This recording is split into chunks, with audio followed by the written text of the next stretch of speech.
सबसे पहले तो सभी क्षेत्रवासियों को मेरा नमस्कार जी। अगर मैं सीट की बात करूँ, सीट वैसे तो यहाँ पर ऐसी आनी थी, लेकिन कुछ लोगों ने अपने फ़ायदे के लिए सत्ता का इस्तेमाल कर ये सीट ऐसी आने नहीं दी। लेकिन कोई बात नहीं, चलो जो भी है, हम शासन का प्रशासन का सम्मान करते हैं। ओबीसी सीट यहाँ पर है और ओबीसी सीट में मेरी जो मैडम है वो सैनिक समाज से आती है, इसलिए समाज में जब जाकर हमने सर समाज से बात की तो सर समाज ने बोला कोई बात नहीं, आप चुनाव की तैयारी करिए और चुनाव में खड़े होइए, हम आपके साथ हैं। अगर हमें यहाँ की जनता चुनती है तो हमारे मुद्दे, जैसे आपने देखा होगा, यहाँ पर नशे का जो कारोबार है इस कदर लिप्त हो चुका है ग्राम पंचायत रावली महमूद कि यहाँ पर छोटे छोटे बच्चे भी, 9 से 10 साल के बच्चे भी इंजेक्शन, ड्रग्स, और कहीं ना कहीं उसके जिम्मेदार जो पूर्व में रहे हुए प्रत्याशी, जो अब प्रत्याशी है, पूर्व में रहे हुए प्रधान है या कुछ सत्ता में रहे हुए लोग हैं, वो कहीं ना कहीं जिम्मेदार है, क्योंकि उन्हीं की तरह से ये दिख रहा है। और मैं शुक्रगुजार हूँ शासन का, शासन उनकी धरपकड़ करते हैं, लेकिन कुछ लोग आज भी ये नहीं चाहते कि ये कारोबार बंद हो, क्योंकि उन्हीं से उन्हीं की रोजी रोटी चली है। जनता को क्या संदेश देना चाहेंगे?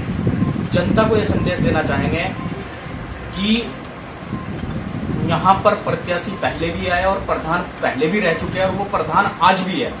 और मैं जब जनता से जाकर बात कर रहा हूँ तो जनता यही कह रही है कि जो प्रत्याशी पहले प्रधान रह चुके हैं वो अब प्रधानी में आ रहे हैं, तो उनका ऐसा कौन सा काम रह गया जो अब वो प्रधानी में पूरा करना चाह रहे हैं, और अगर रहा तो क्यों रहा, वो अपने कार्यकाल में उन्होंने पूरा नहीं किया। तो मेरी तो जिन लोगों को नहीं पता उन जनता से यही अपील है, अगर उन्होंने अपने हाथ मजबूत करें, क्योंकि अब की बार जो प्रधानी होगी, अगर जनता हाथ मजबूत करती है तो किसी के घर से नहीं होगी, क्योंकि हमने ये सुनने को मिला है कुछ प्रधान, उनके घर जाती है जनता, जनता से बोल देते भाई जी प्रधान तो यहाँ है ही नहीं, और प्रधान अंदर पड़े हुए, कि प्रधान तो बाहर है, प्रधान उधर चले गए, प्रधान घर पड़े हुए। और कुछ प्रधान तो ऐसे रहे, पूर्व प्रधान, कि उनके यहाँ पर जाते हैं तो वो ये पूछते कौन से वार्ड से है भाई। वार्ड का क्या मतलब, वार्ड मेंबर थोड़ा ही हो यार, आप प्रधान हो भाई। और प्रधान हर वार्ड का प्रधान होता है, कोई वार्ड मेंबर थोड़ा ही है। ये पूछते कि कौन से वार्ड से है भाई, ये क्या मतलब है भाई।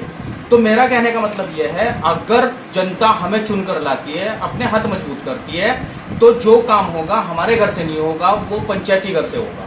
पंचायती घर में ही हम शासन से भी गुजारिश करेंगे कि वहीं पर सप्ताह में एक दिन हमें पटवारी और सप्ताह में एक दिन सेक्रेटरी वहीं पर बैठे और जनता के काम बैठकर वहीं पर करा जाए, और मैं भी वहीं से काम करूँगा पंचायती घर से।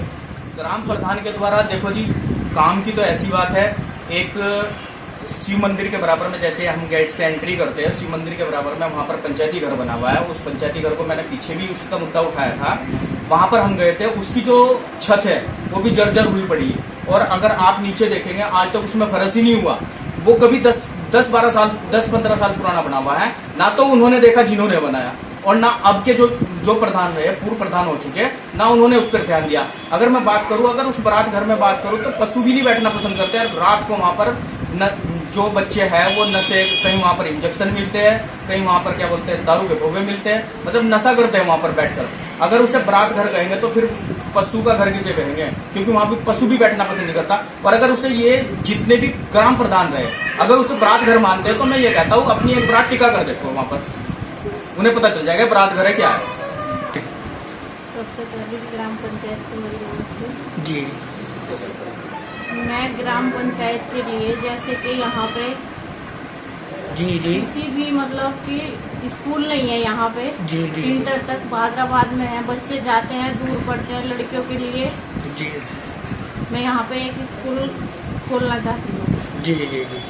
और मैं ये संदेश देना चाहती हूँ, जैसे यहाँ पे लेडीजें हैं, जी काम की बहुत समस्या होती है, घर में ही मैं काम देना चाहती हूँ, आगे बढ़ना चाहती हूँ और उनको भी बढ़ाना चाहती हूँ अपने साथ। ठीक।